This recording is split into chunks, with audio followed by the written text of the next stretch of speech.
세상 일에 실패했어도 우리 찬양 들고 우리 같이 시작합니다.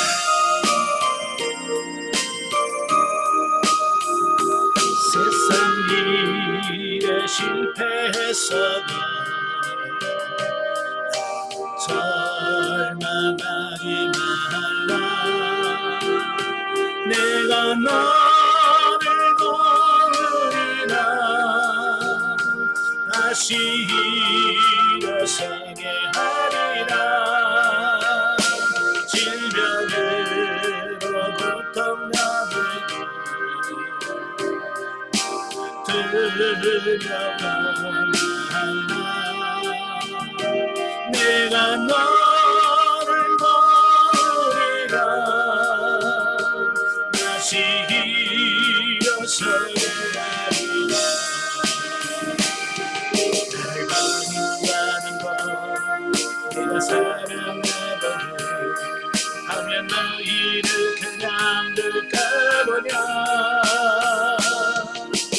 너와 함께하는 내 하나님 내 믿음 바로 너를 손으로 붙들리라. 내가 너를 굳세게 하리라. 너를 크게 사용하리라. 너라여금 나를 증거하도록 내가 너를 도우리라. 완전 비바 끊임없어도 나만하지 말라. 내가 너를 도우리라.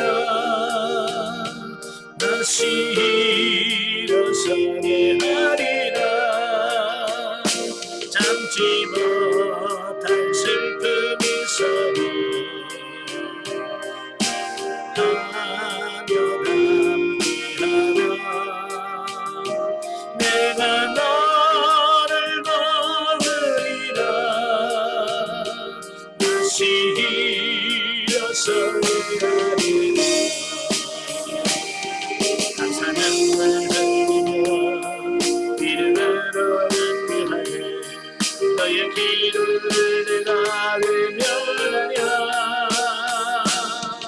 나는 너와 함께하는 너의 하나님 내 믿음 바로 너를 손으로 붙들리라.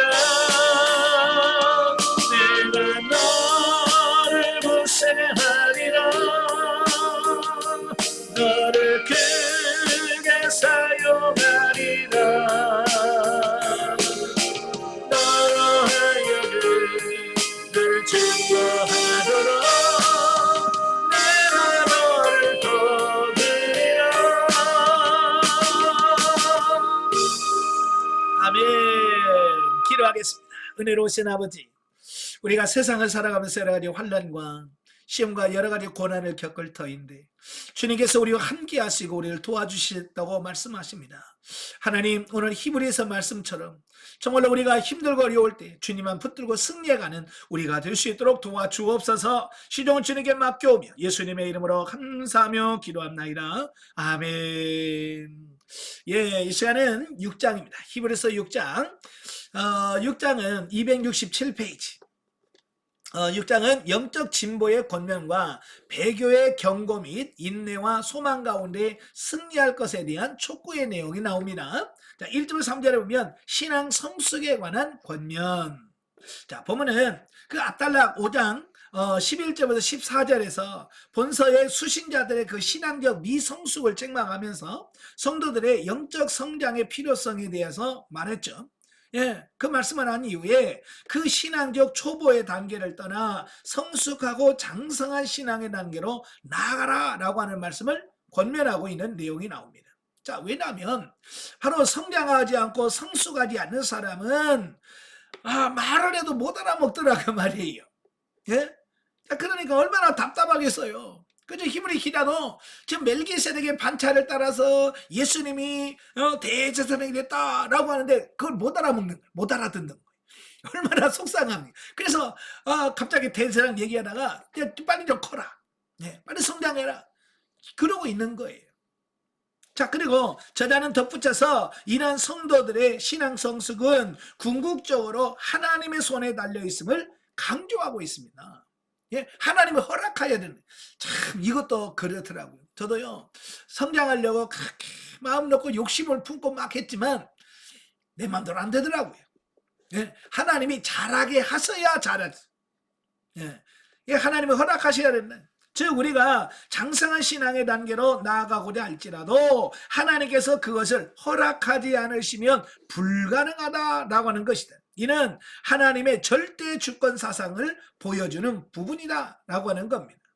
예, 그래서 우리도 욕심대로 되어지는 건 아니에요. 내가 하고 싶다고, 내가 되고 싶다고 되는 건 아니에요. 우리가 꾸준히 하나님께 기도하면서 하나님 말씀에 순종해 가면서, 자, 그럴 때 우리가 하나님께서 여러 가지 훈련 프로그램을 통해서 여러분 변화시켜 갈 거예요. 지금 여러분 많은 어려움이 있습니까? 그건 뭐냐? 지금 여러분을 변화시키려고 하나님께서 여러분을 지금 역사하고 있는 손길이다 그 말이에요. 그러니까 왜 힘들대 그렇게만 생각하지 말고, 아, 이걸 통해서 하나님 또 나를 세워가시는군요. 감사합니다. 이 과정을 잘 통과할 수 있게 해주세요 라고 기도할 수 있는 여러분들이 되셔야 된다 그 말이에요. 네. 이처럼 영적 성숙은 하나님의 은혜 아래서 성도의 노력에 의하여 점점 자라가는 것이다 라고 하는 겁니다. 그래서 다 하나님의 뜻이 그 안에 있는 거예요. 그래서 여러분들이 늘 하나님께, 하나님 이건 뭐 때문에 그렇습니까? 하나님 이것을 내게 허락하신 이유가 뭡니까? 라고 하나님께 물어서 하나님께서 그 계획하신 바대로 순종해가는 그런 삶이 돼야 된다라고 하는 겁니다. 예, 그러니까 영적인 성장은 결국 하나님의 은혜, 하나님께서 베푸신 은혜와 그 개개인적으로 얼마나 그 하나님 말씀에 순종하려고 노력하느냐, 어떤 그런 부분을 통해서 완성되어져 가더라라고 말씀하고 있습니다. 그래서 우리가 게으르거나 또 하나님 말씀에 불순종한다면 우리가 영적으로 성장해 갈 수 없다라고 하는 겁니다. 그래서 여러분도 열심히 부지런하게 순종하시는 여러분 되시길 바라요. 자, 그러므로 성도는 하나님의 뜻을 얻도록 기도하는 동시에 하나님의 뜻 안에서 자기의 모든 노력을 다해서 신앙의 성숙한 단계, 곧 그리스도의 장성한 분량에 충만한 데까지 이르기를 힘써야 할 것이다. 예? 여러분의 목표는 누구 아니에요? 예수 그리스도예요. 사람이 아닙니다. 우리의 목표는 아이고 누구 뭐 어느 권사님처럼만 되면 좋겠어요. 목사님처럼만 아니라니까요. 예. 우리의 목표는 이미 정해졌어요. 예수 그리스도의 장성한 분량까지예요. 예? 언제 거기까지 가겠습니까? 그죠? 예? 우리 맨발 놓고 뛰어도 안 된다니까. 예? 그렇게 뛰어도 안 되는데 우리는 지금 뭐 하고 있어요? 주저앉아가지고 언제나 된대, 언제나 된대 그러고 있어요. 이게 되겠습니까? 그죠? 예? 열심히 한번 달려보자고요. 아시겠죠? 자, 4절부터 8절까지 오면 배교의 무서운 결과와 그에 대한 경고의 내용이 나옵니다. 자, 앞달락에 6장 1절 3절에서 신앙적 미성숙으로부터 벗어나 성숙한 신앙의 단계로 나아가라고 권면한 저자는 본단락에서 은혜 가운데 들어온 자가 앞으로 전진하지 못하면 오히려 뒤로 후퇴할 가능성, 곧 배교할 가능성이 있다는 것을 밝힘으로써 신앙적 미성숙의 단계가 있는 것이 얼마나 위험한 것인가를 경고해 준다라고 하는 겁니다. 자, 앞단락에서 제가 말씀드렸지만 우리가요 성장하지 않으면, 영적으로 성장해 가지 않으면 우리는 떠날 수밖에 없다는 거예요. 그래서 계속해서 우리가 성장해 가야 이게 감당할 수 있다라고 말씀해주고 있습니다. 예, 그래서 여러분도 계속해서 성장해 가시길 바래요. 예, 그래야 여러분들이 끝까지 영성적 삶을 살 수가 있게 된다라고 말씀합니다. 만일 기독교에 몸담았던 자가 배교하게 되면 그리스도를 2번 죽이는 죄를 저지르는 것이다 라고 말합니다. 자, 예수 그리스도를 영접하고 신앙생활을 하다가 배교해서 주님을 떠나면 이건 뭐냐? 주님을 2번 죽이는 거다. 우리 이미 십자가에 예수님이 십자가 못 박혀 죽였잖아요. 그죠? 우리의 죄 때문에. 그죠? 나의 죄 때문에 예수님은 이미 십자가 못 박혀 죽였습니다. 그런데 다시 내가 또 그분을 배신한다면 이건 예수님을 2번 죽이는 것과 마찬가지다. 그런 뜻이에요. 예. 뿐만 아니라 다시는 구원받을 수 있는 기회가 없어진다라고 하는 거예요. 왜냐하면 우리가 구원받는 유일한 길이 예수 그리스도잖아요. 그죠?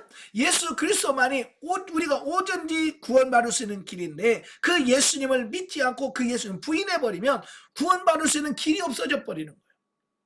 그죠? 예, 예수님의 유일한 길인데 그 길을 무시해버리면 우리가 구원받을 수 있는 다른 길이 없다, 그 말이에요. 그래서 여러분이 꼭 주님만 꼭 붙들고 가시길 바래요. 자, 하나님의 저주를 받아 다시는 회복할 기회가 없는 영원한 형벌을 받게 될 거리라고 하는 사실을 비유적으로 경고함으로써 독자들로 하여금 배교에 빠지지 말고 영적으로 성장하도록 결심하게 하는 효과를 극대화시키고 있다라고 하는 것을 보게 되어집니다. 네. 자, 우리가 영적으로 성장해야만 우리가 배교하지 않고 주님을 떠나지 않는다라고 하는 것을 꼭 기억하시고 열심히 성장해 가시길 바래요. 자, 하나님을 배반하는 죄는 하나님의 교회에 들어왔던 자만이 지을 수 있다. 그렇죠? 예, 하나님 배반하는 것은요, 이 교회에 들어왔던 믿던 자들이 떠나는 거니까. 네? 그래서 하나님은 하나님의 교회 밖에 있는 자는 애초부터 하나님을 믿지 아니하는 죄는 지어도 하나님을 배반하는 죄를 지을 수 없기 때문이다. 그죠? 배반하는 자는 이미 구원을 받았던 자가 다시 떠나는 거니까. 그죠? 바로 우리들에게 해당되는 말씀이죠. 따라서 교회 안에서 기독교인이라는 명칭을 가지고 신앙생활을 하고 있는 자는 자기 신앙을 버리고 옛 죄악의 세계로 돌아가는 돌이킬 수 없는 죄악을 짓지 아니하도록 각별히 유념해야 된다라고 하는 겁니다. 예, 그럼 우리도 마찬가지. 언제든지 영성의 길에서 벗어나 다시 육신의 삶으로 돌아갈 수 있는 가능성을 우리가 가지고 있는 거예요. 어때요? 다시 돌아갈래요? 예? 우리 절대 돌아갈 수 없는 존재잖아요. 그죠? 다시는 육으로 들어, 왜? 육신으로 가서 육신으로 살면 반드시 죽을 거라고 이미 사도 바울을 통해서 우리에게 말씀을 하셨어요. 예. 죽는 날인데 가겠습니까? 예. 갈 수 없죠. 그리고 특히 그러한 일은 초보적 신앙 단계에서 오래 머무는 이들에게서 일어날 가능성이 높으므로 교회 안에 있는 자는 신앙의 깊고 높은 단계에 들어가 결코 하나님의 은혜에 떨어질 수 없는 확고한 신앙의 자리에 서도록 날마다 자기를 성장시켜야 된다. 아멘. 예, 한국교회가 놓친 부분이 이거예요. 성도들이 오면 그런 신앙적으로 양육하고 영적으로 성장해서 성숙하게 만들어야 되는데 그렇지 않아요. 젊은 사람, 일할 만한 사람 오면 그냥 오자마자 영적으로 성장시켜야 되는데 성장시키지 않고 일부터 시켜. 여러분, 성장하지 않고 일을 하다 보니까 어떻게 되겠어요? 예? 지쳐. 예. 그래서 신앙의 깊이가 없어요. 그러니까 신앙의 회의를 느끼게 되고 그래서 떠나게 되어지는 어떤 이런 부분들을 보게 되어집니다. 오늘도 가끔 그걸 조사해 보면 종교를 바꾼 사람들을 설문조사해 보면 기독교에서 불교로, 기독교에서 천주교로 가는 사람의 비율이 굉장히 높습니다. 그러니까 불교에서 기독교로 오는 숫자보다 기독교에서 불교로 가는 숫자가 많아요. 천주교에서 기독교로 오는 숫자보다 기독교에서 천주교로 넘어가는 숫자가 많다니까요. 왜 그럴까요? 바로 영적으로 성장하지 못하고 성숙하지 못했기 때문에, 예? 분별의 영이 없기 때문에 그렇게 되어지는 거예요. 그래서 여러분은 영적으로 성장해서 뭐가 진리고 뭐가 거짓인지 분별할 수 있는 능력이 있는 여러분 되시길 바래요. 자, 9절부터 20절까지 보면 인내함으로 소망 가운데서 얻는 승리. 앞단락에서 영적 미성숙 상태에 계속 있게 되면 배교의 죄에 빠질 위험성이 높다라고 하는 경고를 하고 있어요. 자, 이제는 분위기를 좀 바꿔서 앞 부분들과 같이 어두운 책망과 경고 일변도로 나가지 않고 독자들을 격려함으로써 새로운 희망을 주고 있습니다. 이런 문맥에서 본문을 살펴보면 저자는 먼저 9절과 10절에서 본서의 독자들은 하나님의 사랑을 가지고 사랑을 실천하는 약속의 백성이므로 반드시 구원에 참여할 것이라는 확신을 주고 있다. 예, 그러니까 하나님께서 너희를 반드시 구원해 줄 거야 라고 하는 구원의 확신을 심어주고 있습니다. 그리고 11절과 12절에서는 독자들이 확실한 구원 가운데 있으므로 앞으로도 낙심하지 말고 부지런히 의로운 옛 조상들의 믿음을 본받으라고 권면을 하고 있다라고 하는 겁니다. 예. 그래서 우리가, 저와 여러분들이 믿음을 지키려면 앞선 선배들, 믿음을 지켜간 그 선배들의 모습을 잘 보셔야 돼. 그래서 이런 상황에서 그들은 이렇게 이겼더라. 예? 그들은 이렇게 그걸 극복했더라 라고 하는, 이런 부분이 굉장히 중요하거든요. 그런 부분에서 영적 나눔이라는 게 그래서 중요한 거예요. 예. 그래서 우리 영성훈련 받은 분들이 모여서, 예? 자기가 경험하고 체험한 분들을 나눌 때, 예? 그분들의 삶을 통해서 하나님은 저렇게 역사하셨구나, 저분은 저런 문제에서 저렇게 극복했구나, 이것을 배움으로써 폭이 넓혀지는 거예요. 그래서 우리 영성하는 사람들이 자주 만나서 자기들의 속에 있는 이야기들을 끄집어내고, 예? 서로 나누면서 이런 부분들을 도움을 받는 이런 부분들이 필요한 거예요. 예. 자, 13절부터 15절까지 보면 우리가 본받을 만한 의로운 옛 조상으로서 아브라함의 예를 들면서 그 아브라함이 하나님의 약속을 믿어 약속의 성취를 받은 것을 지적하고 있습니다. 그러니까 믿음의 어떤 모델로 지금 이 기단은 아브라함을 선택을 하고 있어요. 네, 아브라함의 예를 들어서 설명해 주고 있습니다. 아브라함은요 75세 때 하나님의 부름을 받아요. 75세 아브라함 하나님의 부르심을 받아요. 그리고 나서 25년이 지난 100살에 이삭을 낳습니다. 여러분, 이삭을 낳기까지 시간이 몇 년이요? 25년이에요. 야, 여러분 25년 기다리는 거 쉬울까요? 25년 우리는 1년도 못 기다리잖아요. 영성훈련 3년이라는데 3년을 어떻게 해요? 예, 3년도 우리는 힘들어한단 말이에요. 예? 자, 우리 역시 아브라함처럼 이렇게 오래 기다리고 인내할 수 있는 이게 필요한데, 그게 뭐냐? 그게 믿음이거든요. 예. 오늘날 많은 사람들이 인내를 못합니다. 견디질 못합니다. 참지를 못해요. 우리는 참고 인내하고 견딜 수 있는 그런 삶이 되어야 될 줄로 믿습니다. 네, 아브라함처럼 25년 정도는 견뎌야 돼. 지금 몇 년 견뎠습니까? 우리는 겨우 5손가락도 안 들어가잖아요. 예? 그런데도 우리는 힘들어서 죽겠다고 25년 정도는 기다려야 되니까 여러분 푹 놓으시고 아예 그냥 나 죽었어 하고 하나님께서 나를 이끌어 가실 때까지 그냥 인내하고 끝까지 가시길 바래요.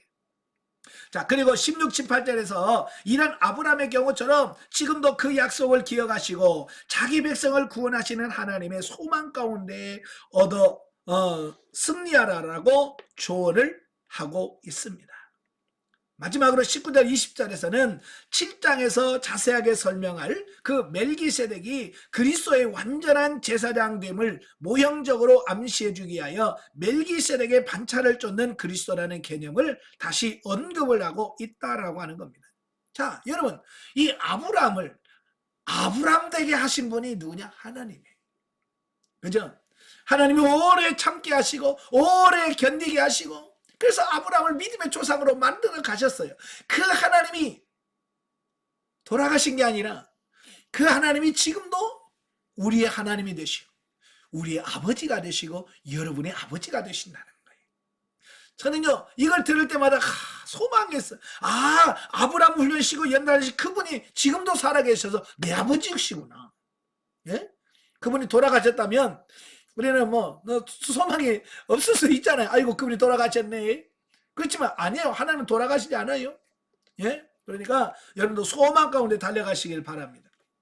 자, 우리는 본문을 통해서 궁극적으로 하나님의 택하심을 입은 성도라 할지라도 마지막 때까지 완전한 대제사장으로서 죄인과 하나님 사이의 중보자가 되신 그리스도를 바라보며 인내함으로 구원을 향해 달려가야 하는 것은 성도 각자가 치고 가야 할 각인의 몫이라는 것을 알 수 있다라고 하는 겁니다.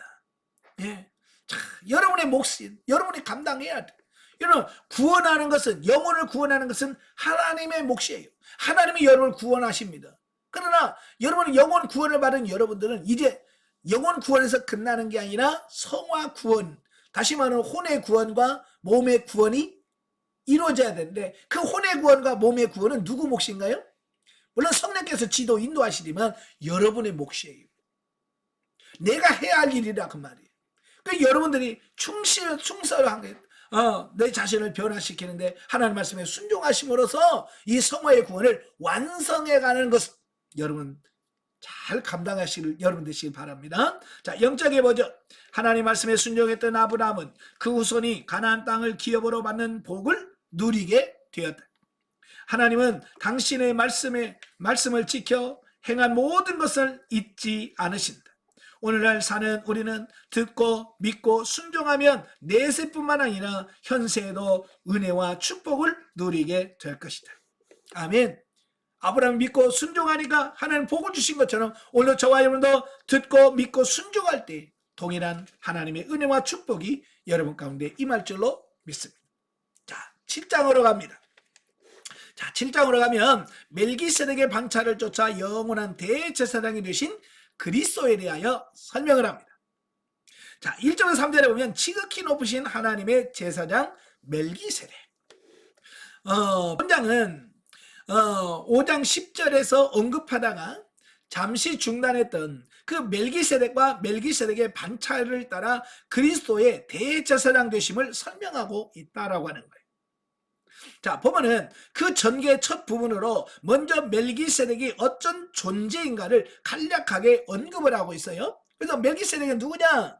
첫째, 멜기세덱은 의와 평강의 왕인 동시에 하나님의 제사장이었다라고 하는 것을 말씀해주고 있습니다. 그러니까 이 멜기세덱은 왕이면서 제사장이라고 하는 이중직을 갖고 있는 사람이다라고 말씀하고 있고, 두 번째로는 아브라함에게 11조를 받았다. 아브라함이 드디어 11조를 받았고요. 또 세 번째, 시작과 끝이 없는 영원한 존재, 즉 지존하시는 하나님의 아들의 비유될 수 있는 위대한 존재라고 하는 것을 보게 됩니다. 자, 이런 본문 속에서 우리는 한 가지 중요한 사실을 배우게 되는데요. 그것은 하나님께서 민물 같은 인간, 곧 우리를 구원하시기 위하여 약속의 씨가 생기기 이전부터 우리의 구원을 권념하시고 계획하셨다는 사실이다. 아멘. 자, 전에도 제가 말씀드린 것 같습니다만은 제가 어렸을 때부터 늘 고민했던 말씀이 에베소 1장 3절이에요. 창세전에 하나님이 나를 택정하셨다는 말씀이에요. 저는요, 태어난 지 얼마 안 됐잖아요. 그죠? 그런데 내가 있지도 않은 나를 어떻게 하나님이 나를 예정하셨을까? 택정하셨을까라고 하는 게, 제가 어렸을 때부터 늘 고민이, 어떻게 나도 없는데 없는 나를 어떻게 택정하셨을까라고 하는 부분에 늘 의문을 품고요. 정말 믿어지지가 않더라고요. 혹시 여러분 다 믿어지시죠? 여러분은? 예, 저는 믿음이 없어서 그런지 초등학교 때부터 늘 고민이 그거였어요. 그러다가 영성훈련을 받고 성장한 다음에 어느 날 창세기 1장 1절 태초에 하나님이 천지를 창조하시니라, 이 말씀을 탁 읽는 순간에, 와, 우리 하나님은 보통 분이 아니시네. 이 천지를 다 창조하신 분이 하나님이신데, 그렇다면 이 우주를 창조하신 그 하나님이라면 창세전에 나를 택했다. 그 하나님이면 이게 가능하겠다. 이게 믿어지더라고요. 그 전에는 그게 안 믿어졌는데, 태초에 하나님 천지를 창조하시니라, 그 말씀이 다 믿어지니까 이 창세된 나를 택정하셨다는 말씀이 믿어지더라고요. 예. 그래서 지금은 의심하지 않습니다. 그 말씀이 믿어지니까. 예.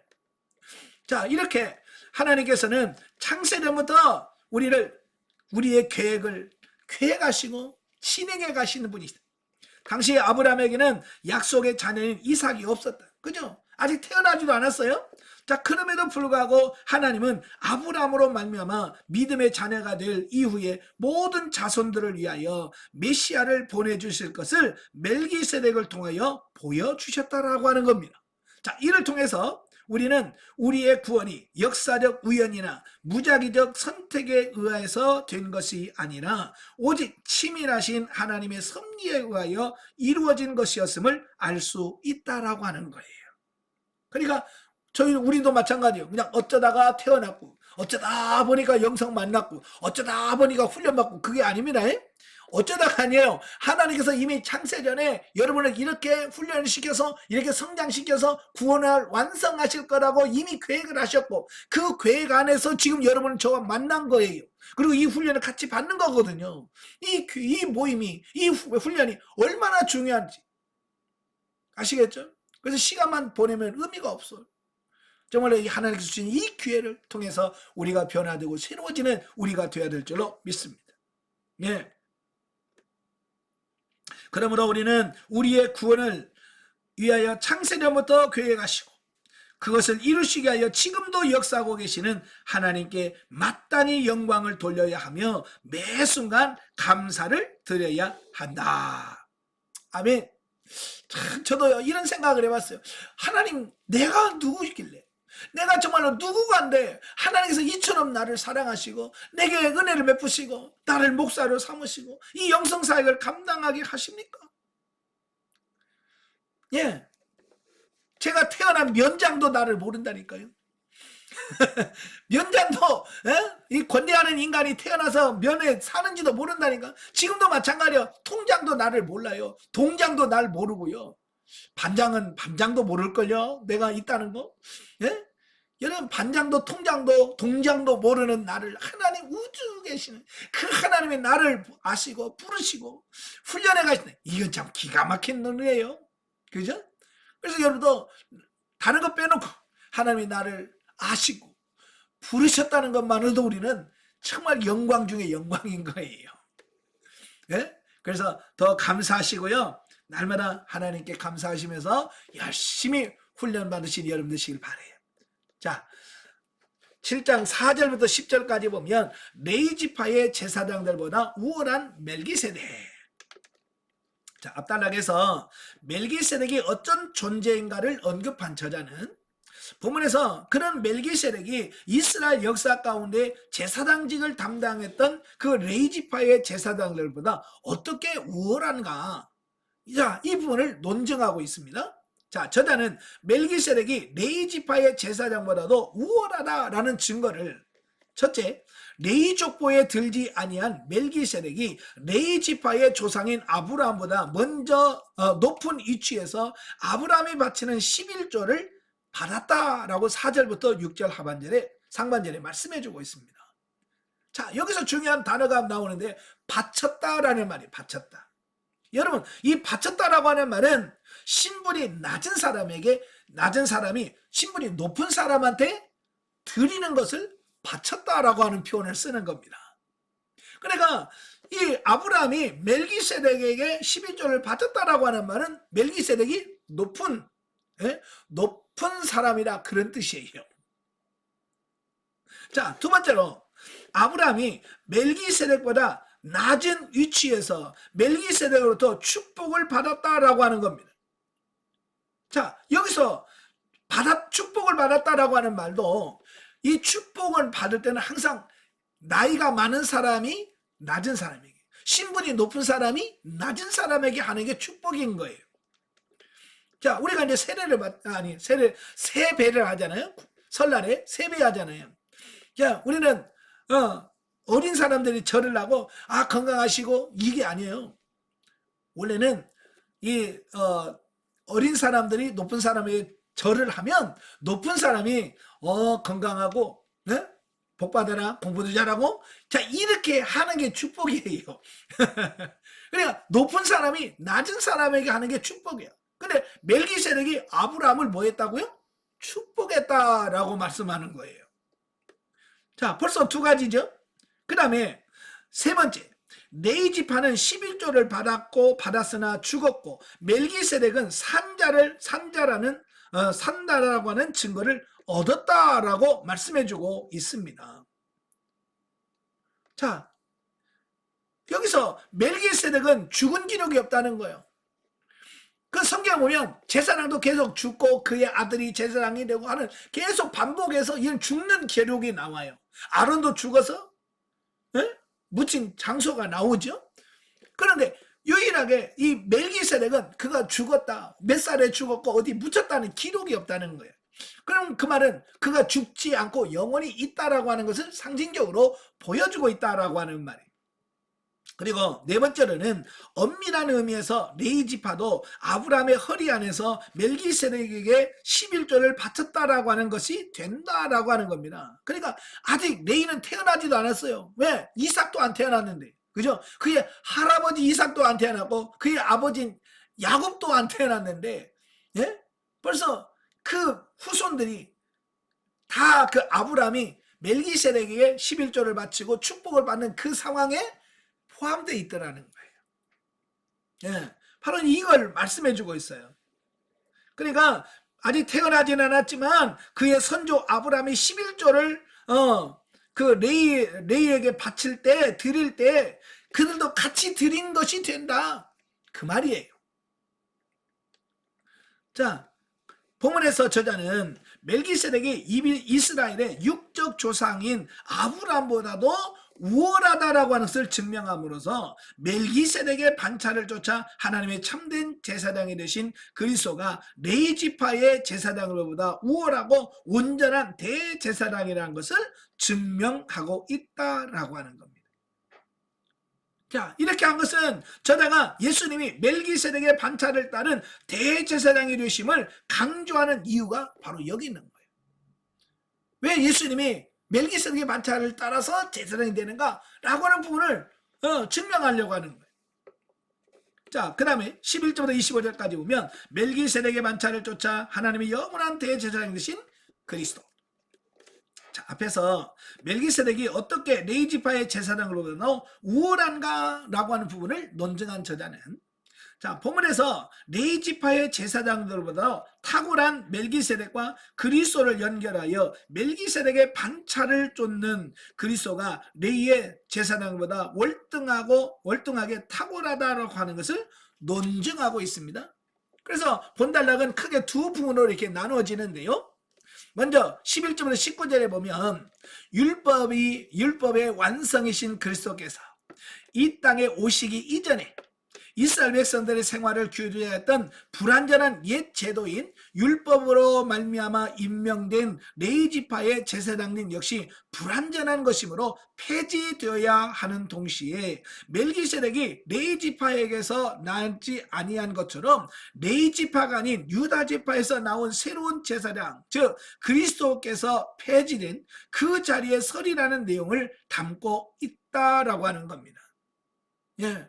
자, 이게 무슨 말이냐면 바로 불완전한 율법에 의하여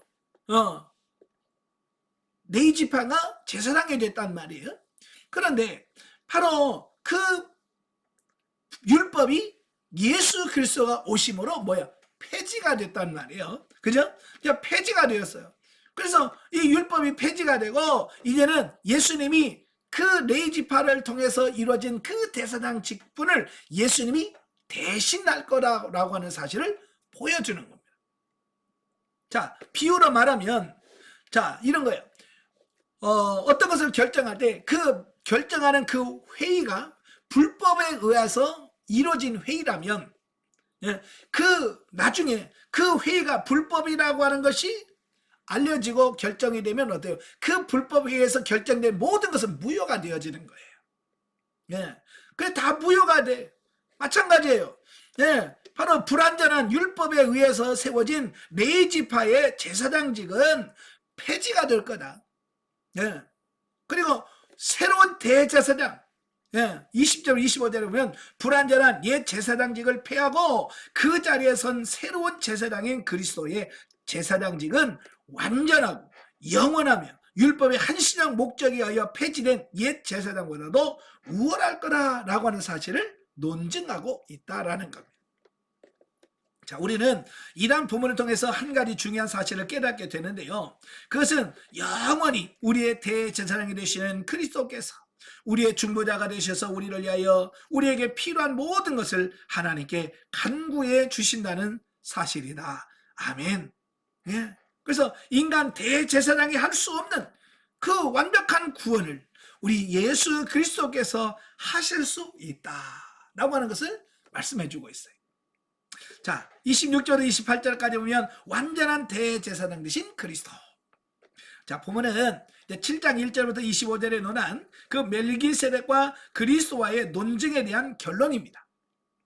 그리스도가 대제사장으로서 어떠한 사역을 감당하셨는가 하라고 하는 것을 다루는 8장 1절부터 10장 18절로 넘어가기 위한 가교의 역할을 하고 있는데요. 자, 본문의 내용을 구체적으로 살펴보면 그 멜기세덱의 방차를 쫓아 하나님의 영원한 대제사장이 되신 그리스도는 첫째, 무죄하다. 네, 죄가 없으시다. 자, 이걸 말씀해 주고 있습니다.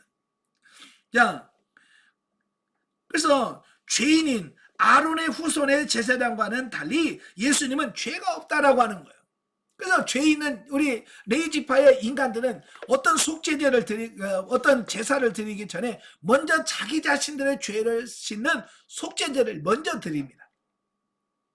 여러분, 속죄제를 드린다고 하는 말은 뭐가 전제냐면 내가 죄인이라고 하는 것을 전제로 하는 거예요. 예, 죄가 없으면 속죄제를 드릴 필요가 없어. 예수님은 죄인이 아니시잖아요. 죄가 없어요. 그래서 예수님은 속죄제 제사를 드리지 않으신 거예요. 그 다음에 지극히 높으시고 26절 하반절, 예, 그래서 하늘보다 높으신 분이다. 예수님은 하늘보다 높으신 분이다 라고 말씀하고 있고, 세 번째, 옛 제사직에 있던 제사장들이 날마다 제사를 드린 것과는 달리 단 한 번의 제사로 속죄제를 완성하셨다라고 하는 겁니다. 여러분, 구약에서 제사는 반복적으로 드립니다. 상번제 매일 아침 저녁으로 드리죠. 그 다음에 매 절기마다 유월절 지키죠, 오순절 지키죠, 초막절 지키죠, 순양절 지키죠, 대속절 지키죠. 이런 절기들 매일, 왜냐하면 그 효과가 1년밖에 안 가요. 절기는 그게 1년밖에 안 가는 거. 대속죄일날 송아지를 잡고 아사슬 양을 잡고 해서 죄를 다 속해도 그건 효력은 1년밖에 안 가요. 예. 그런데 예수님은요, 단 한 번에 완벽하고 영원한 제사를 드려버려요. 예, 이건 구약의 이것과는 비교할 수가 없는 거예요. 아마 여러분, 예를 들어서 몸이 아파요. 몸이 아픈데 매일 약을 먹어야 되는 약이 있고, 그냥 평생 한 번만 딱 먹으면 낫는 약이 있어요. 여러분, 뭐 드실래요? 매일 먹는 약을 드실래요? 그냥 평생 한 번 딱 먹고 끝내는 약을 드실래요? 예? 선택하라면 나는 한 번에 끝내는 약 선택할 거예요. 바로 이런 거예요. 구약의 제사장들은 매일같이 먹는 약처럼 매일 제사를 드려야 돼. 근데 예수님은 십자가에서 단번에 그냥 끝내셨어요. 예. 그 효과가, 예, 효과가 대단한 거죠. 그죠? 그래서 예수 그리스도와 다르다는 거예요. 네 번째로, 자기 자신을 제물로 드렸다라고 하는 거예요. 구약에서는 제물, 그러면 소, 염소, 양, 비둘기. 자, 이게 제물의 대표적인 건데요. 자, 신약에서는 뭐예요? 신약에서는 예수 그리스도 자신이 친히 제물이 되셨다는 거예요. 그러니까 소와 예수 그리스도 비교가 안 되죠. 이거 뭐 가치적으로 비교하면 비교가 안 됩니다. 예. 질적으로 차이가 난다는 겁니다. 그리고 다섯 번째, 온전하신 하나님의 아들로서 영원한 대제사장이 되셨기에 인간과 하나님 사이를 온전히 중보하는 참된 대제사장이 되신 것이다 라고 하는 겁니다. 그러니까 유대인들이 자신들에게 아론의 뒤를 이은 대제사장이 있는데 기독교에는 대제사장이 없어서 구원받지 못한다라고 주장하는 것에 대해서 히브리 기자는 그런 소리 말어, 우리에게도 대제사장이 있어. 그분이 누구냐? 예수 그리스도인데 너희가 아는 아론의 후손으로 자손으로 태어난 그 대제사장보다 우리가 믿는 예수님의 대제사장이 월등해. 그런데 굳이 유대교로 돌아갈 필요가 있냐? 이제 그 얘기거든요. 네? 대제사장 때문에 우리가 다시 유대교로 우리는 그러지 않아. 왜? 우리에게 있는 대제사장이 월등히 낫다. 그 얘기를 하고 있는 거예요. 자, 영적에 보죠. 우리 육신의 가족과 이 땅에서 함께하는 시간은 유한이지만 하나님은 주님께 나오는 자들을 온전히 구원하실 수 있는 분으로서 우리와 더불어 영원히 함께 하신다. 이러한 진리를 체득하게 되면 하나님을 더 사랑하고 흠모하는 마음이 깊어지게 된다. 우리가 오직 소망을 두고 사랑하고 의지할 대상은 하나님이다 라고 하는 겁니다. 자, 이걸 모르니까 아직도 뭐요? 우리는 육신에 매여서 육신의 가족에 매여가지고 거기가 그게 전부인 것으로 착각한다고. 그렇다고 해서 가족 무시하라는 말은 아닙니다. 예? 나는 하나님만 사랑할래. 식구들 밥 먹더니 말든지. 그건 아니에요. 예. 그런 말이 아니라 진짜 뭐가 더 중요한지 우선순위에서 뭐가 더 중요한지를 분명히 알아야 된다라고 말씀해주고 있는 거예요. 누가 영원히 오래 같이 있을까라고 하는 거예요. 식구는요, 여러분 결혼해서 부부로 살아도요 몇 년 같이 삽니까? 자, 30살에 결혼해가지고 100살까지 산다 그래도요 부부로 사는 기간은 겨우 70년이에요. 그죠? 둘이 100세까지 산다고 쳐도 70년 동안 같이 사는 거예요. 근데 하나님은 100년 사는 게 아니야. 영원히 사는 거예요. 그러니까 비교가 안 되는 거예요. 여러분 70년 같이 사는 사람이 중요해요? 영원히 사는 그분이 더 중요합니까? 당연히. 제가 누차 제가 간증했던 내용이 그거예요. 제가 군대 가가지고 6주 동안 신병 훈련소 받고 그 다음에 또 6주 후반기 교육 받아서 저 병과 교육을 받고 3개월 만에 자대를 배치를 받았어요. 그래서 처음으로 자대에 가서 기합 들어가서 탁 있었어요. 이렇게 딱 있을 때 주택에서 병장이 야, 너 새로운 병장이야? 일로 너 새로운 신임이야? 일로 와. 그래서 병장이 나를 부르더라고. 그러면 쫄병이가 부르면 가야지 뭐. 네 하고 탁 가려고 하는데 갑자기 옆에 앉아있던 상병이 가지마 이 새끼야 그러는 거야. 아니 병장이 부르는데 상병이 가지마 이 새끼야 부르는 거예요. 저는요 순간 멘붕이 일어났습니다. 왜냐 군대는 항상 상명하복이에요. 상사가 먼저고 해요. 같은 상사라도 계급이 높은 사람이 우선이에요. 그죠? 우리가 이제 일반 병 중에서 이병, 상병, 병장이잖아요. 그죠? 이 작대기에 따라서 계급이 달라진단 말이에요. 분명히 나는 병장이면 4개란 말이에요. 그럼 병 중에서 최고 고참이에요. 상병은 그 다음이에요. 그러니까 내가 가지고 있는 가치관에서는 병장 말 들어야 돼요? 상병 말 들어야 돼요? 아마 이 군대를 잘 모르신 분은 병장 말 들어야지. 왜? 높으니까. 그렇게 생각한단 말이에요. 그래서 저도 똑같은 생각이라서 병장 보고 상병 보고 누가 높지? 그다음 병장이 높지. 그러니까 병장한테 가려고 가니까 그 상병이 하는 말이 그런 거예요. 야, 저 병장 2주 후에 제대한다. 누구하고도 더 오래 군대 생활하는지 알아? 그러니까 순간적으로 저도요 머리가 팽팽 돌아가더라고요. 저 병장 말을 안 들으면 내가 괴롭힘을 당해도 2주만 괴롭힘을 당하면 돼. 그죠? 2주에는 이분 가. 뭐 제대 갖고 하고 나 괴롭힐 일은 없어. 그죠? 근데 상병은 1년 이상을 같이 있어야 돼. 순간적으로 와 멘붕 가지고 제가 병장한테 가다가 상병한테 갔다니까요. 왜? 누구와 더 오래 있냐. 요게 더 중요하더라고요. 근데 이 성경에 보니까 그 이야기를 하고 있는 거예요. 누가 더 오래 살지? 가족이냐? 하나님이냐? 누구 눈치 봐야 돼요? 예? 하나님 우선이란 말이에요. 하나님. 바로 이걸 가르치는 거예요. 그렇다고 해서 또 내 식구들 나 몰라라. 나는 하나님밖에 뭐 이러면 안 됩니다. 그러라고 하는 게 아니라 내가 삶의 목적과 목표를 두고 누구를 더 중심으로 살아야 되느냐? 하나님 중심. 그 얘기를 하려고 하는 거예요. 자, 8장으로 가죠. 8장은 중보자 그리스도의 새 언약 하에서의 대제사장으로서의 사역에 대한 말씀을 해요. 자, 1절부터 6절 보면 더 좋은 언약의 중보자 그리스도.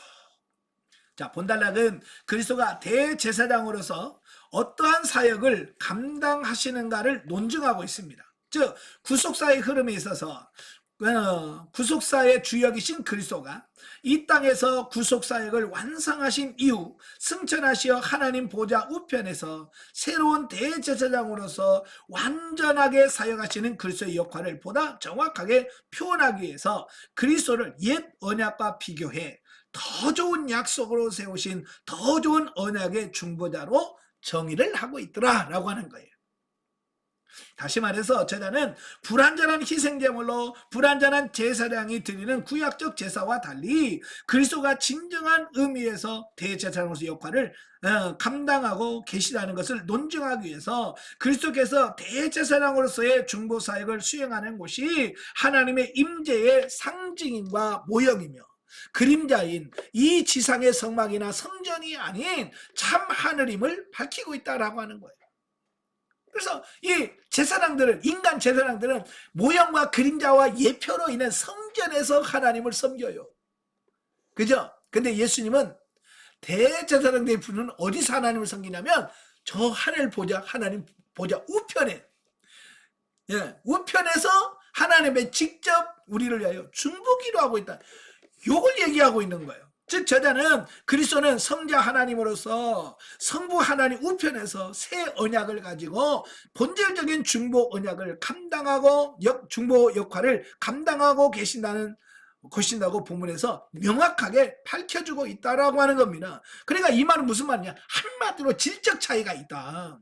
인간 대제사장과 예수 그리스도가서 하시는 대제사장의 사역은 질적으로 차이가 있다. 요걸 얘기하고 있는 거예요. 그래서 인간 제사장은 모형에서 섬긴다. 성막과 성전은 다 모형과 예표요 그림자잖아요. 그죠?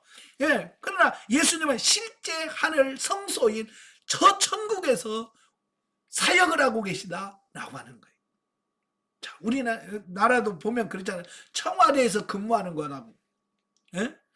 시청에서 근무하는 거하고 공무원이라는 말은 같지만 급이 다르다니까요. 질이 달라. 이해가 되시죠? 바로 그런 거예요. 비서라도 대통령 비서냐, 국회의원 비서냐, 비서는 같은 비서지만 틀리다니까 질이 달라요. 마찬가지로 이 질이 다르다는 것을 말씀해주고 있다라고 하는 겁니다. 어찌 보면 이 육신의 제사장들, 레위지파요 아론의 후손들이 하는 이 제사는 어린아이가 노는 소꿉놀이 같은 거예요. 소꿉놀이 하는 거예요. 애기들 보면 그 소꿉놀이 장난감 가지고 여보 식사하세요 뭐 그러잖아. 그죠? 애기들도 다 부부 역할 다 하고 너는 애기 뭐 그러면서 응애 하면서 놀아요. 그죠? 근데 거기는 뭐요? 그냥 모양에서 역할놀이 하는 거지. 그게 실제 아니거든요. 근데 성장한 사람들은 뭐요? 실제로 부부 생활을 하면서 가정을 이끌고 자녀를 양육하고 하는 거예요. 이건 질적으로 차이가 나는 거예요. 애들이 소꿉놀이 하는 거하고요, 어른이 사는 거하고 이건 차이가 나는 거예요. 그와 같다 그 말이에요. 이처럼 그리스도는 자기 백성을 자기 때에 하늘로 불러 올리시기 위해서 지금도 하나님의 성전에서 일하고 계신다. 주님은 지금도 하늘 보좌 우편에서 지금도 일하고 계셔요. 그러므로 그리스도 안에 있는 우리는 장차 하나님의 나라에 들어가 그 나라의 시민으로 살아갈 거룩하고 영원한 존재들이다. 그래서 사도 바울은 우리는 천국 시민권자다라고 표현하고 있죠. 우리는 비록 이 세상에서 무엇 사람들과 함께 살고 있다 할지라도 그 신분은 결코 무엇 사람들과 같이 아니한 자라는 의미다.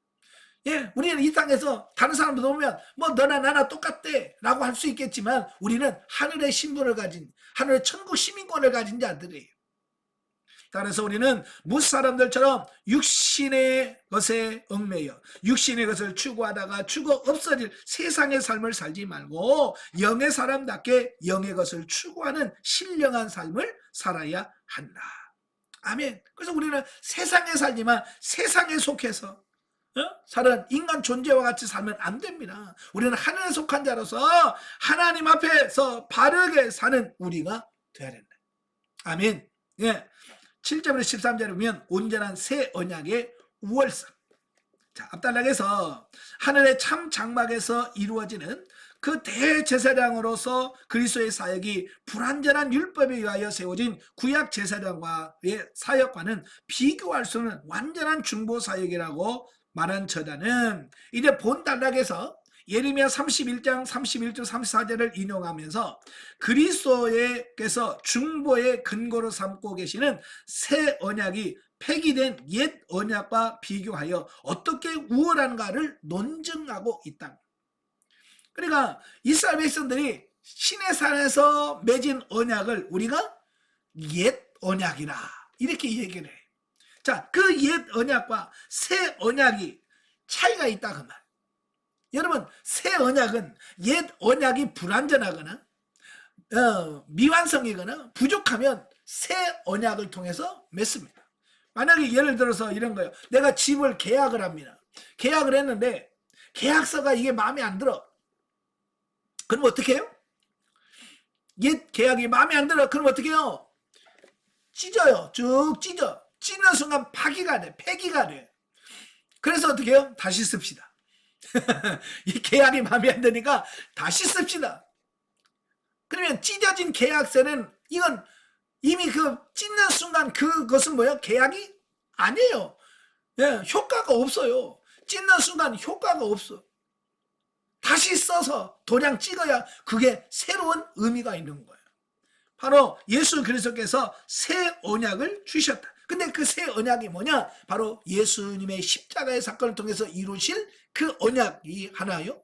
또 성령 하나님이 이 땅에 오셔서 그 예수님이 이루신 그 구속사를 적용해서 완성하는 것, 이것 하나가 새 언약의 내용의 핵심입니다.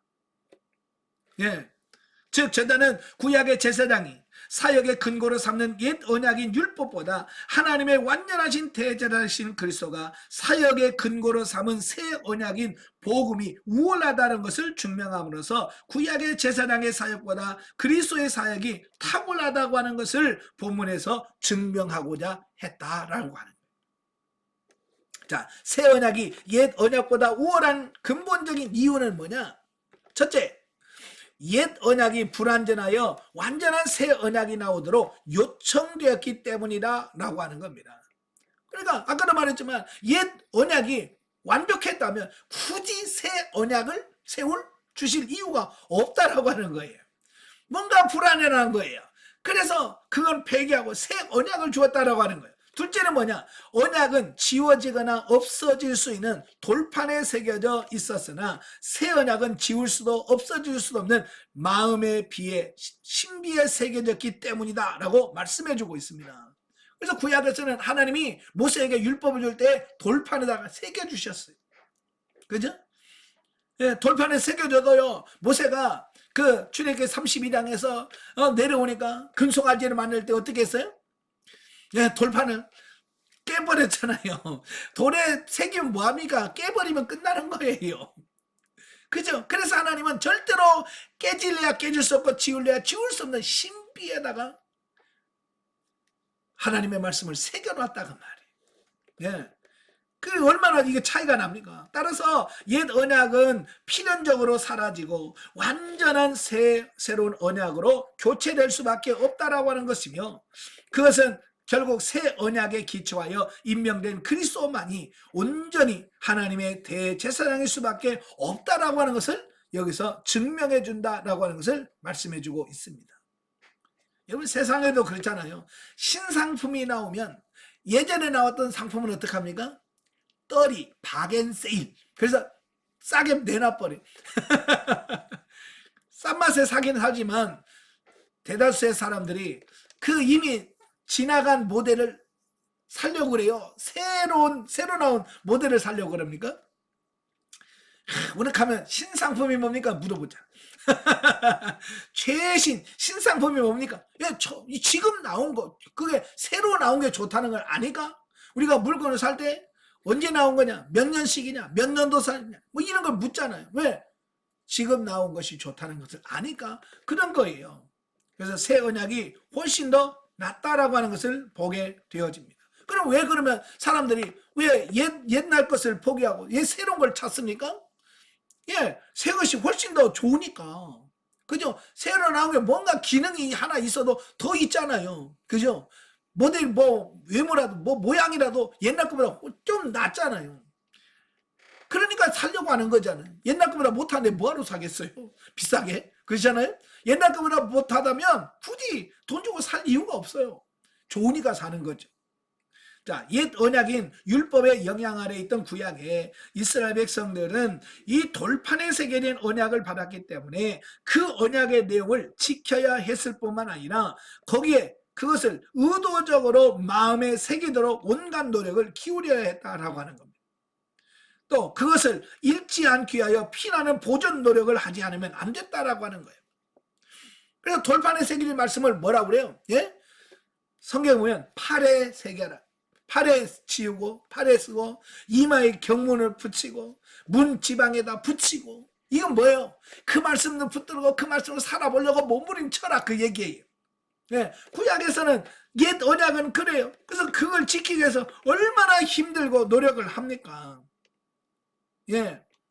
그러나 그리스도께서 대제사장이 되시는 새 언약이 주어진 이후에 성도들은 하나님의 법을 보존하기 위하여 그런 노력을 기울일 필요가 없었다는 거예요. 왜냐하면 새 언약은 하나님의 성령에 의하여 영원히 성도들의 마음에 새겨졌기 때문이다 라고 말씀하고 있는 거예요. 예. 이래 성도들이 요청되는 것은 오직 마음에 새겨진 하나님의 의의 법을 실천하는 것들밖에 없다. 그래서 성령께서 내 안에 새겨진 그 말씀을 듣고 우리는 순종, 실천만 하면 된다, 그 말입니다. 자, 그러므로 새 언약 아래 놓여 있는 우리들은 옛 언약 아래 놓여 있던 이들보다 더 좋은 여건에서 보다 확실한 보증으로 하나님을 섬기고 있다는 것을 깨닫고 거기에 대하여 감사해야 하고, 그 옛 이스라엘 백성이 겪은 노력의 하나를 덜은 만큼 성령께서 가르치시고 인도하는 것에 따라서 살도록 보다 충성을 다하여야 할 것이다. 아멘. 예. 참 저도 보면 성경 읽으면서 느끼는 게 뭐냐면, 야, 지금 신약 시대에서 구약 시대에 태어나지 않은 게 너무 감사하다.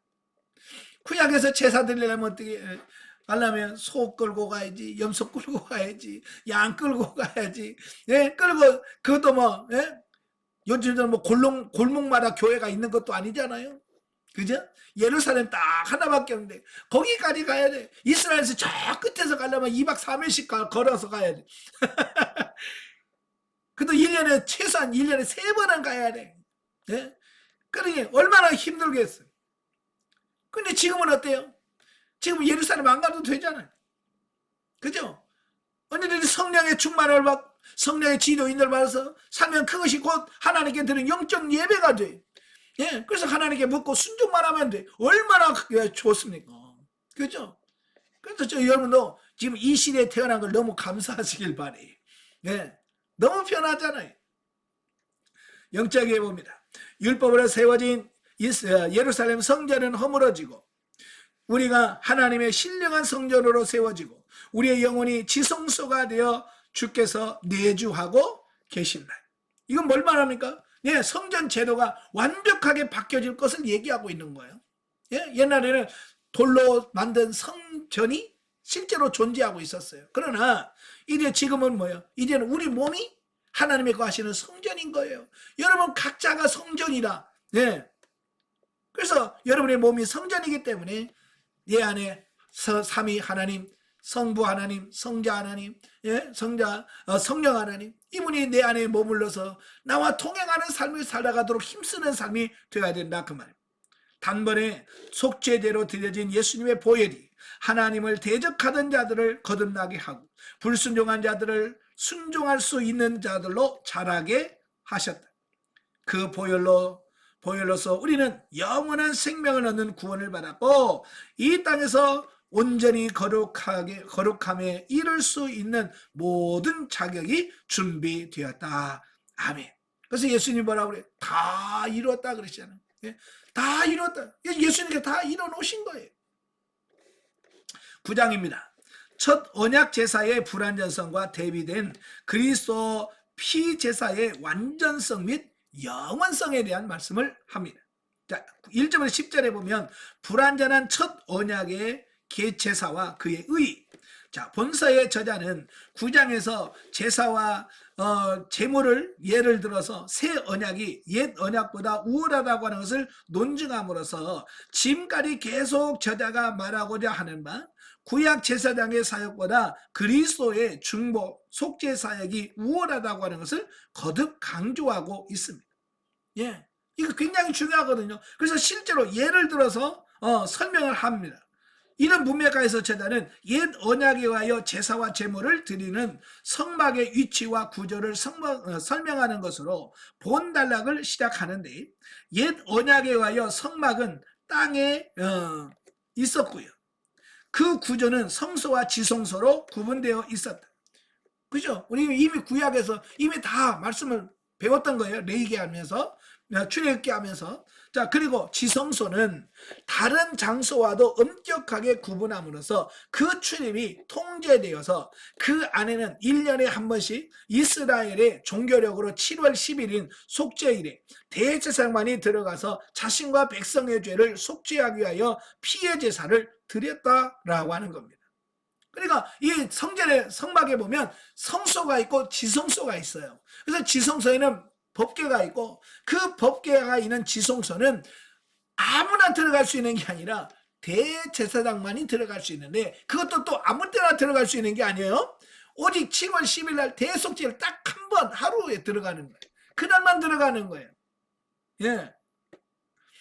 바로 이 성막에 있는 지성소는 뭐 하는 곳이에요? 예, 하나님의 임재가 있는 곳이에요. 하나님의 머무는 곳을 상징적으로 보여주고 있는 겁니다. 그래서 아무리 제사장이라도 대제사장은 함부로 못 들어가요. 그래서 7월 10일 날 대속죄일 날 이 염소의 피를 가지고 그 지성소의 안에 들어가 속죄소에 피를 7번 뿌리고 그 앞에 동쪽에다가 피를 7번 뿌립니다. 그런데요, 죄를 가지고 지성소에 들어가면 아무리 대제사장이라도 죽어요. 그래서 이 대제사장은요, 그 지성소에 들어갈 때 발목에다가 끈을 묶어놓고 들어갑니다. 왜냐하면 지성소는 아무나 들어갈 수가 없어요. 그러니까 대제사장이 거기서 죽으면 그걸 끄집어내야 되는데 못 들어간단 말이에요. 그래서 대제사장이 이 지성소에 들어가서 죽으면 들어갈 수 없으니까 끈으로 끄집어내는 거예요. 발목에다 묶고 간 끈으로 잡아당겨서 그 시신을 꺼낼 정도로 철저하게 지켰다라고 하는 겁니다. 자, 그러나 1년에 한 번 드리는 그 제사와 제물은 인간을 온전케 하지 못했다라고 하는 거예요. 예, 하나님께서 분명히 대속죄일 날 모든 죄를 다 속해주겠다라고 말했습니다. 그런데 그것도 완벽하지가 않더라는 거예요. 왜? 왜냐하면 세상에 속한 제물로 세상에 있는 장막에 드리는 제사로는 외적이고도 잠정적으로만 육체를 깨끗하게 할 뿐 근본적으로 죄의 문제를 해결하지 못함으로 인해 인간의 영과 육 전체를 완전히 회복시키지 못했기 때문이다 라고 하는 사실입니다. 아멘. 예, 그러니까 구약의 제사는요, 예수 그리스도가 성취하기 전까지만 한시적으로 허용한 거예요. 그래서 구약의 소제, 번제, 소제, 화목제, 속건제, 속죄제 다 뭐냐면 예수 그리스도께서 이뤄놓으신 속죄사역에 대한 예표와 그림자예요. 그러니까 예수님 오실 때까지만 그게 한시적으로 허용하시는 거란 말이에요. 예. 그래서 만약에 이 구약의 제사가 완벽했다면 그리스도께서 굳이 인간으로 오실 이유가 없죠. 그죠? 그게 완벽하지 않냐고 문제가 있기 때문에 예수 그리스도가 이 땅에 오신 거 아니겠습니까? 그죠? 네. 따라서 옛 언약에 의한 제사는 불완전한 것으로 새 언약에 의하여 완전한 제사와 제물이 올 때까지만 그림자와 같은 역할을 감당할 뿐 새 것이 오면 폐기될 한시적인 것이었다라고 하는 겁니다. 예, 그래서 구약의 성전은 이게 완전히 완성된 것이 아니라 그림자와 모형인 거예요. 예수 그리스도가 오실 때까지만. 근데 유대인들은 이걸 알아요, 몰라요? 못 알아요. 이게 무슨 의미인지 못 알아먹는 거예요. 그래서 지금도 유대인들은 오직 소망이 하나가 있어요. 유대인들은 소망은 뭐냐? 예전에 성전이 세워졌던 그곳에 성전을 짓는 것이 유대인들의 유일한 소망인 거예요. 들리는 소문에 의하면 이스라엘은요, 지금도 이 성전 지을 모든 준비가 다 돼 있대요. 근데 성전을 못 지어요. 왜냐하면 옛날에 그 솔로몬 성전이 세워졌던 그곳에 지금 예루살렘에 가보면 그 황금동 사원이라고 해가지고 이슬람 서원이 딱 있습니다. 그 자리. 제가 12년 전에 그 성지순례 갔을 때 그 같이 갔던 권사님들이 막 그 안에 들어가서 막 욕을 하는 거예요. 아, 여기 성전이 세워야 되는데 이런 이단의 그 이교도들의 성전이 있다고 막 그러면서 막 투덜투덜 그러는 거예요. 그들은 유대인들과 똑같은 사고를 갖고 있는 사람들이에요. 원래 신앙성경에서 신앙생활하는 사람도 많은 사람은 유대인과 똑같은 사고를 갖고 있는 사람이 있어요. 예, 저는요 거기서 뭘 느꼈냐면 하나님의 능력이 없어서가 아니고 하나님의 힘이 없어서 거기다가 그 황금동 사원을 세우는 게 아니란 말이에요. 하나님께서는 전하는 메시지가 있어요. 눈에 보이는 성전은 이미 끝났어. 그 AD 70년에 눈에 보이는 성전이 무너지는 그 순간 이미 성전의 역할은 끝난 거예요. 그래서 성전을 지을 필요가 없어요. 왜? 우리 몸이 이제 각자가 성전이에요. 그래서 성전을 세워야 되는데 아직도 눈에 보이는 성전을 자꾸 생각을 하면서 그걸 성전을 세우려고 하고 있다 그 말이. 그냥 오직 있으면 하나님께서 딱 그걸 세워놓고 못 허물게 만드는 거예요.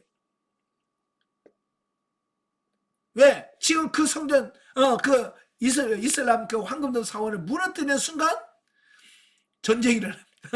예, 아랍 족속과 완전 싸울 수밖에 전쟁이 일어나. 그러니까 이스라엘도요 손을 못 대는 겁니다. 참 저는요 그걸 보면서 하나님은 정말 대단하시다.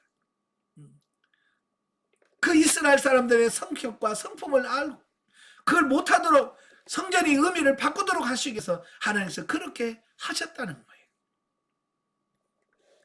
여러분 괜히 그거 갖고 열받지 마십시오. 예, 성지순례 가가지고 열내지 마세요. 이건 하나님의 뜻인 거예요. 하나님께 감사하십시오. 자, 다시 말해 옛 언약에 의한 제사와 제물은 성격적으로는 불완전하고도 한시적인 것이었고 기능상으로는 완전한 제사와 제물이 오기까지 하나님의 백성들의 죄를 사하는 모형적 역할을 감당해야 했다. 따라서 옛것은 폐기되고 새것이 참된 것으로 여겨질 수밖에 없었다. 그래서 우리는 이런 원리를 우리가 잘 깨달아야 됩니다. 자, 11절 22절까지 보면 완전한 새 언약의 피제사. 자, 앞단락에서 저자는 먼저 옛 언약에 의한 구약의 제사와 제물이 불완전하고 한시적이므로 구약에 대해서는 필연적으로 폐기되고 새로운 언약에 의한 완전한 제사가 등장해야 한다라고 논증한 후에 본단락에서는 필연적으로 등장할 수밖에 없었던 새 언약의 제사가 예수 그리스도라는 온전한 제물이자 무음한 제사장에 하여 드려졌으므로 완전하고 영원한 제사가 되었다고 하는 것을 논증하고 있다 그 말이에요. 그래서 그리스도에 의하여 드려진 새 제사는 첫째, 땅에 속하지 아니하고 하늘에 속한 온전한 장막에 드려졌다라고 하는 거예요. 예. 구약의 제사는 다 땅에서 드렸어요. 그죠? 땅에서. 그런데 이 예수 그리스도의 이 제사는 하늘 성소에 올라서 드려졌다라고 하는 거예요. 이게 이제 차이고요. 그 다음에 두 번째로 동물의 피가 아닌 흠없고 거룩한 자기 피를 흘렸다라고 하는 거예요. 예, 구약에서는 소 잡아 염소 잡아 드려. 근데 신약시대는 예수 그리스도가 직접 자기의 피를 바쳤다. 이게 비교 불가하죠. 이 가치상으로. 그죠? 어떻게 비교할 수 있겠어요? 비교 안 됩니다. 그 다음에 세 번째로는 흘리되 계속 반복하지 아니하시고 단번에 완성하셨다라고 하는 거예요. 예, 계속 하지 아니하고 단번에 끝내버렸어요. 왜? 완전하기 때문에 다시 할 필요가 없는 거예요. 자, 드라마나 영화 찍을 때 감독들이 자, 레디 액션 그러잖아요. 그러면 배우들이 연극을 합니다. 막 하잖아요. 그때 마음에 탁 들면 뭐예요? 카! 통과! 그러잖아요. 그죠? 근데 마음에 안 들면 어때요? 카! 다시! 다시 왜? 완벽하지 않기 때문에 그런 거예요. 그래서 예수 그리스도께서 행하신 이 십자가를 통한 구원은요, 완벽한 거예요. 한 번에 통과된 거예요. 예, 완벽하기 때문에. 이해가 되시죠? 예, 또 네 번째로 영원하신 성령으로 말미암아 드려졌기 때문에 완전하고도 영원한 제사가 된다라고 하는 것을 말씀해주고 있습니다.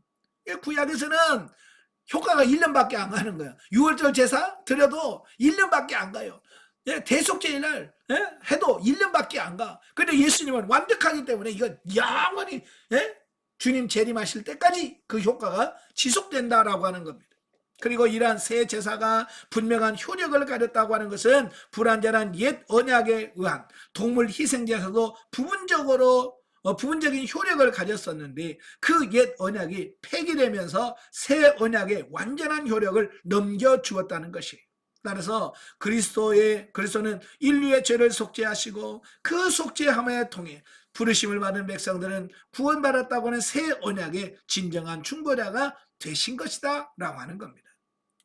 근데 가끔 보면 우리는 또 구약의 제사가 그러면 아무 효력이 없었는가? 아니에요. 구약의 그 제사를 통해서도 구약 사람들은요, 그걸 가지고 구원 받았어요. 예, 완벽하지 않지만 그래도 그 제사를 드림으로 의롭게 되고요, 죄사함을 받고요, 구원 받았습니다. 예, 그러면 이제 예수님을 통해서 이루어진 이 완벽한 제사는 어때요? 효력이 구약에도 받았는데 이건 뭐 효과는 더 이상 묻지 말아야 돼. 완벽하기 때문에. 자, 따라서 그리스도는 인류의 죄를 속죄하시고 그 속죄함을 통해 부르심을 받은 백성을 구원하신다는 새 언약을 진정한 중보자가 되신다 하는 겁니다. 자, 23절 28절에 보면 단번에 성취된 영원한 제사. 본달락에서 저자는 드려지는 제사의 횟수를 중점적으로 논하면서 이를 근거로 새 언약에 의한 제사가 완전하고도 우월하다라고 하는 논증을 하고 있어요. 자, 즉 구약의 대제사장은 하늘에 계시는 하늘의 모형인 이 땅에 있는 성막에서 해마다 같은 제사를 반복해서 드렸다. 예, 왜? 효과가 1년밖에 안 가니까. 자, 이처럼 구약의 제사가 반복하여 드려졌다고 하는 것은 그 제사가 불완전한 것임을 의미한다.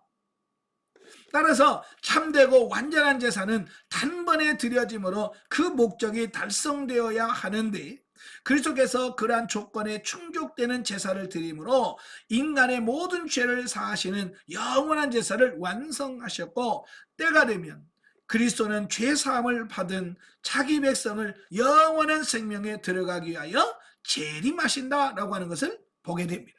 그래서 재림은 뭐냐? 구원의 완성이에요. 네, 그래서 예수님의 재림하셔야 이제 하나님께서 이루고자 하는 그 구원이 완성되어진다. 네. 이처럼 본문을 통해서 밝혀진 바 그리스도는 단번에 구속사역을 완성하였다는 사실은 그리스도의 구속사역이 이만큼 능력있고 완전한 사역이라고 하는 것을 의미한다. 그러니까 한 번에 끝냈다라고 하는 것은 그만큼 뭐예요? 완벽하다라고 하는 것은 뜻하는 거예요. 그리고 그리스도는 구속사역이 능력있고 완전하다고 하는 것은 곧 우리를 구원하시는 그리스도의 구원이 실패함 없이 확실하다고 하는 것을 의미한다. 실로 그리스도의 구속의 역사는 아담으로부터 마지막 인간에 이르기까지의 모든 인류의 죄를 깨끗하게 하실 능력을 가지고 있다. 그렇죠? 예수님은 아담으로부터 지은 원죄부터 시작해서 미래에 지은 모든 죄까지 완벽하게 다 살 수 있는 능력을 갖고 있더라 그 말이에요. 따라서 주님을 확고히 믿는 우리는 결코 미래에 대하여 불안감을 가지거나 하나님의 나라와 그 의를 구하는 일에 주저할 필요가 없다. 예. 그래서 여러분들 혹시 천국 못 가면 어떡하지? 예수 믿었다가 나중에 천국 없다면 어떡하지? 그런 걱정할 필요 없다 그 말이에요.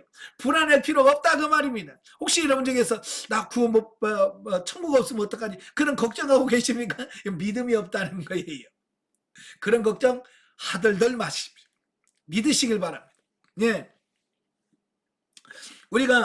오직 우리가 표대를 향하여 정진하면 모든 지각에 뛰어난 하나님이 그리스도 안에서 우리를 넉넉하게 복된 하나님 나라의 삶으로 인도해 주실 것이다 라고 하는 겁니다.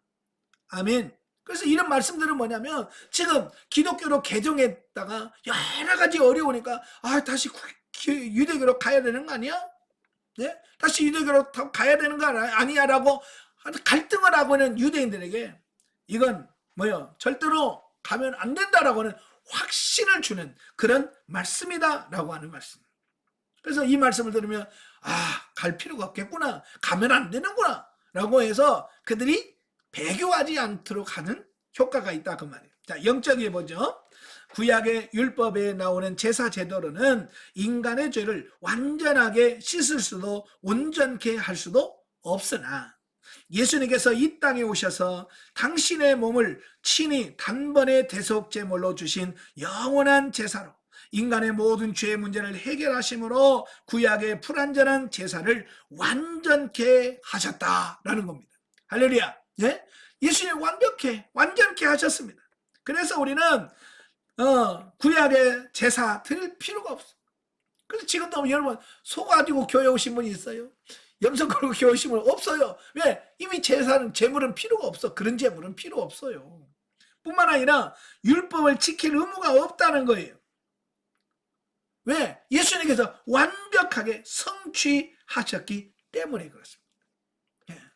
그래서 이제는 그 사실을 믿고 정말 주님 앞에 신뢰하면서 지금 예수 그리스도를 믿고 그 말씀에 순종하는 것만이 우리가 살 수 있는 길이다. 아멘. 그걸 분명하게 인식을 하시고 정말 예수님 떠나지 마시고 끝까지 주님 붙들고 승리해가는 여러분 되시기를 주님으로 축원합니다. 기도하겠습니다. 은혜로우신 아버지, 우리가 이 세상에 살다 보면 참으로 많은 갈등과 고민들이 있습니다. 또 고난이 길어질수록 그런 갈등들이 많습니다. 하나님, 그런 갈등들을 우리가 갈등하지 않기를 원합니다. 오늘 예수 그리스도께서 완벽하게 이루어놓으신 이 구원의 섭리, 구원의 진리를 바르게 인식하게 하시고 우리가 갈등하거나 고민하지 않게 하시고 오직 예수 그리스도만 믿고 따라가는 우리가 되어지게 하옵소서. 혹이라도 저희가 고난 중에 있는 성도가 있다면 하나님께서 감당할 힘을 주옵시고 무사히 통과할 수 있도록 세임과 새능력을 덧입혀 주시옵소서. 예수님의 이름으로 감사하며 기도합나이다. 아멘. 하늘께 드립니다.